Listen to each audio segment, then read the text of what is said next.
Mutual fund select करते वक्त बहुत लोग एनएवी देखते हैं, वो फंड का एनएवी देखते हैं और एनएवी 10 रुपए है तो बोलते हैं ये सस्ता है, अगर एनएवी 500 है तो बोलते हैं ये महंगा है।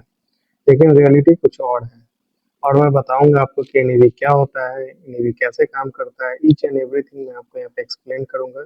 अगर आप हमारे चैनल पर फर्स्ट टाइम है तो चैनल को सब्सक्राइब करें, वीडियो को लाइक करें और एंड तक बने रहे। डेफिनेटली आपको बहुत बेनिफिट होगा। एनएवी से रिलेटेड जो भी क्वेरी है वो आपका खत्म हो जाएगा, सारा कंफ्यूजन खत्म हो जाएगा। एनएवी को आप अच्छे से समझने लगिएगा आज के बाद। तो आप वीडियो देखिए, वीडियो एंड तक। ओके, तो क्या लो एनएवी वाला म्यूचुअल फंड सच में बेटर होता है? राइट? क्या एनएवी स्टॉक प्राइस जैसा होता है? अगर म्यूचुअल फंड कंपनीज एनएवी कैसे कैलकुलेट करती है, आज की वीडियो में मैं सारा चीज आपको बताऊंगा। ठीक है? एनएवी का फुल फॉर्म क्या होता है? नेट एसेट वैल्यू होता है। सिंपल लैंग्वेज में म्यूचुअल फंड का एक यूनिट कितना का है उसको एनएवी बोलते हैं। ठीक है? म्यूचुअल फंड का एक यूनिट है वो कितना का है उसी को एनएवी बोलते हैं। जैसे स्टॉक मार्केट में एक शेयर का प्राइस क्या होता है ना, वैसे ही म्यूचुअल फंड में एक यूनिट जो होता है ना वो एनएवी होता है। एग्जाम्पल से भी आपको समझाता हूँ। ठीक है? सपोज आपने अगर 5 शेयर इन्वेस्ट किया, अगर फंड का एनएवी 50 रुपीज है तो आपको कितना मिलेगा? 5000 डिवाइड बाई 50 इक्वल टू, यानी आपको 100 रुपीज मिलेगा। ओके, मतलब 100 यूनिट, सॉरी रुपीज नहीं यूनिट मिलेगा। 5000 को 5 से डिवाइड कीजिएगा तो आपके पास 100 यूनिट आएगा। अगर सेम फंड कहने भी 60 रुपीज हो जाता है तो आपका इन्वेस्टमेंट कितना हो जाएगा? आपने 5000 किया था तो आपको 6000 हो जाएगा, क्योंकि इसमें आपको 100 यूनिट मिला था और 10 बढ़ गया। ठीक है ना? तो 100 इंटू 60 कीजिएगा तो आपको हो जाएगा, क्योंकि अभी एनएवी का प्राइस 60 हो गया तो आप 60 से मल्टीप्लाई कीजिए तो 6000 हो जाएगा। एनएवी कैसे कैलकुलेट होता है, अब असली क्वेश्चन यहाँ पे आता है। ठीक है ना? म्यूचुअल फंड कंपनीज एनएवी निकालती कैसे हैं? ठीक है ना? तो एनएवी निकालने का फॉर्मूला क्या होता है? NAV equal to total asset minus total liability divide by total unit. मुझे पता है ये फॉर्मूला आपको नहीं समझ में आया होगा तो मैं बताता हूँ आपको, सिंपल समझाता हूँ। म्यूचुअल फंड क्या, म्यूचुअल फंड का जो कंपनी शेयर खरीदती है, ठीक है, बॉन्ड्स खरीदती है और कैश होल्ड करती है। ठीक है, ये तीन काम होता है। शेयर खरीदता है म्यूचुअल फंड, बॉन्ड्स खरीदता है और कैश होल्ड करता है। ठीक है, इन सब total value equal to the total assets होता है। यही होता है टोटल एसेट। ठीक है ना? उसमें क्या क्या इंक्लूड रहता है? एक्सपेंस, मैनेजमेंट चार्ज, लायबिलिटीज रहता है। उसको में माइनस करके आपका वो एनएवी आता है। ठीक है ना? उसके बाद टोटल यूनिट से डिवाइड करते हैं। ठीक है, माइनस करके टोटल यूनिट से डिवाइड करते हैं। रियल एग्जांपल से आपको समझाते हैं कि मान लीजिए म्यूचुअल फंड का टोटल एसेट 100 करोड़ है। ठीक है ना? एक्सपेंस 5 करोड़ है, टोटल यूनिट 5 करोड़ है। ठीक है ना? फंड क्या है? टोटल फंड एसेट्स है 100 करोड़ का, एक्सपेंस 5 करोड़ है एंड टोटल यूनिट 5 करोड़ है। तो एनएवी ऐसे करेंगे 100 माइनस 5 डिवाइड बाई 5, तो एनएवी का रेट निकल जाएगा 19। ओके, तो 19 पर यूनिट आपका हो गया। ठीक है, अब क्या है ना, आगे की एनएवी रोज चेंज क्यों होता है, ये भी होता है, आपके मन में क्वेश्चन आता होगा। तो म्यूचुअल फंड का पैसा मार्केट में इन्वेस्ट होता है, शेयर मार्केट में।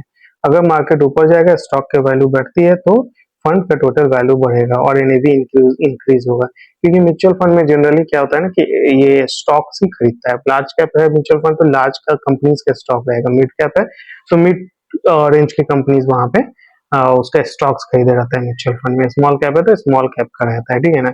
स्मॉल कैप अगर बाई करते हैं तो जितना भी स्मॉल कैप्स है, अगर फंड मैनेजर सेलेक्ट करता है, बास्केट बनाता है, तो उसके अकॉर्डिंग आपका म्यूचुअल फंड में सारा स्मॉल कैप में स्मॉल कैप रहता है।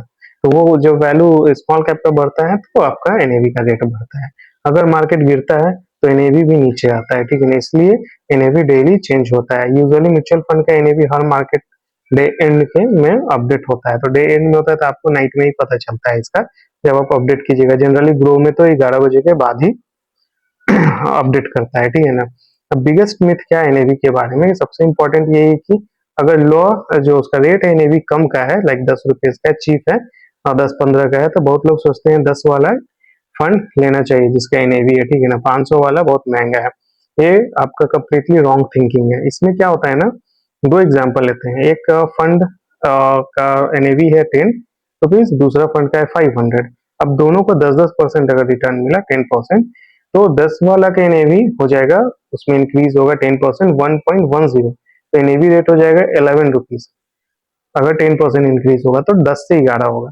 अगर 500 वाला एनएवी लेते हैं, अगर उसमें 10% इंक्रीमेंट होता है तो 500 इंटू 1.10 करेंगे तो 550 रुपीज हो जाएगा। तो एनएवी का रेट हो जाएगा 550। तो 500 का 550 होगा, 10 का 11 होगा। डिफरेंस जो डिफरेंस आ रहा है वो सिर्फ यूनिट प्राइस का है, ठीक है ना। एग्जैक्टली वाइज अगर जैसे कि आप देखते हैं ना, एक पिज्जा ले लीजिए एग्जांपल, उसको या 4 पीस कीजिए या 8 पीस कीजिए, बात तो बराबर है, ठीक है ना। पिज्जा तो सेम ही रहेगा ना, तो वही चीज है। एनएवी का कम ज्यादा से मतलब नहीं है।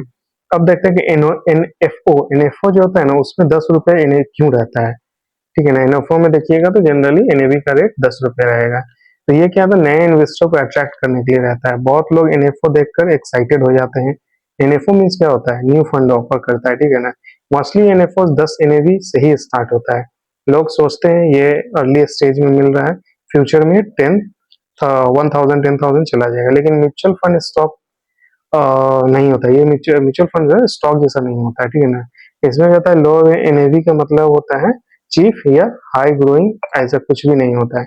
इंपॉर्टेंट क्या होता है कि फंड मैनेजर कैसा है, इसका जो पोर्टफोलियो है वो कैसा है, कौन कौन सा स्टॉक रखे हुआ है, इसमें रिस्क कितना है, और ये कंसिस्टेंसी कितना है, ठीक है ना।